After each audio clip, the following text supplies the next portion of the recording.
Morning friends. Today we see the force between multiple charges. We know the force between two charges is denoted by Coulomb's law.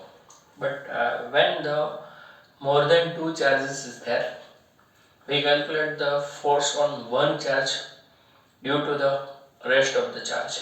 Then how we calculate? The Coulomb's law is not given answer to this question. There is one more principle. It is superposition principle. Also use the Coulomb's law, mutual force between two charges to calculate, and then addition, vector addition. We require the superposition principle. Suppose there is a system of charge Q1 Q2 dash dash Q1, but initially we start with the three charges. There is a three charge Q1, Q2, Q3. Displacement vector of this charge are vector R1, vector R2 and vector R3. We want to find the force on Q1 due to Q2 and Q3. Individually, first we find the force on Q1 due to Q2. Then we represent its force by the Coulomb's law. Force on Q1 due to Q2. Vector F12 is equal to 1 upon 4 pi epsilon naught Q1 Q2 divided by R12 square into R12 cap. In the same way, force on Q1 due to Q3. This one is force on Q1 due to Q2. Like this F12. Same way, force on Q1 due to Q3 is like one vector F13. 1 upon 4 pi epsilon 0 Q1 Q3 divided by R13 square into R13 carats.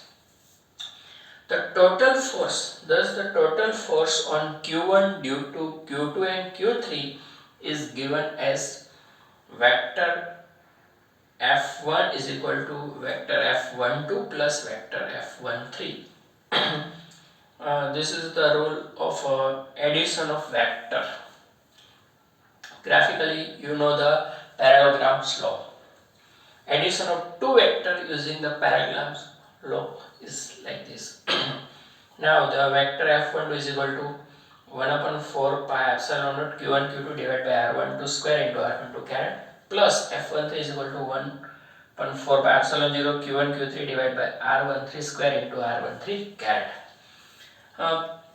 Here three charge, we want to find the force on Q1 due to Q2 and Q3. There is a system of charge Q1 Q2 dash dash Qn. We want to find the force on Q1 due to rest of charge Q2 Q3 dash dash up to Qn. Then not only Coulomb's law but superposition principle. It is nothing but a parallelograms law, vector addition, sum of the two, more than two vectors. Suppose we have a charge Q1 Q2 dash dash up to Qn. We want to find the force on Q1 due to Q2 Q3 dash dash Qn. According to the principle of superposition, represent force F1 vector is equal to F12 vector plus F13 vector plus dash dash up to F1n vector. If we put the F12 according to Coulomb's law, but addition is according to superposition principle. We have common 1 upon 4 pi epsilon naught. Here Q1 Q2 divided by R12 square into R12 caret plus Q1 Q3 divided by R13 square into R13 caret dash dash up to Q1 Qn divided by R1n square into R1 caret. And this is represented by the vectors sum, and we indicate it summation. Qn is also common. So vector F1 is equal to Q1 by 4 pi epsilon 0 sigma I is equal to 2 to n Qi divided by R1 I square into R1 I caret. First we put the value of I is 2. So Q2 divided by R12 square into R12 caret plus vector addition continues because of this. Then 3. So Q3 divided by R13 square R13 caret dash dash up to last one is N. So Qn divided by R1n square into R1. So I is 2 to N. This way we find the more than two force, more than one force or more than two charges. If there is a system of charge, so many charges there in vacuum Q1, Q2 dash dash Qn, but we want to find the force on Q1 and Q2, we neglect the another charge. There is not affected in force between Q1, Q2, Q3, Q4 is present but not affected in this force because this Coulomb's law is the two body force. At one time you find the force between two charges only.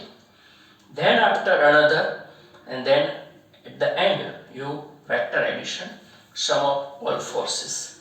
This is the force between multiple charges. You also this question known as a superposition principle. Explain the superposition principle with an example. You can write this. There is n charge figure. It's very complicated. It's not required to draw. So this three charge is okay.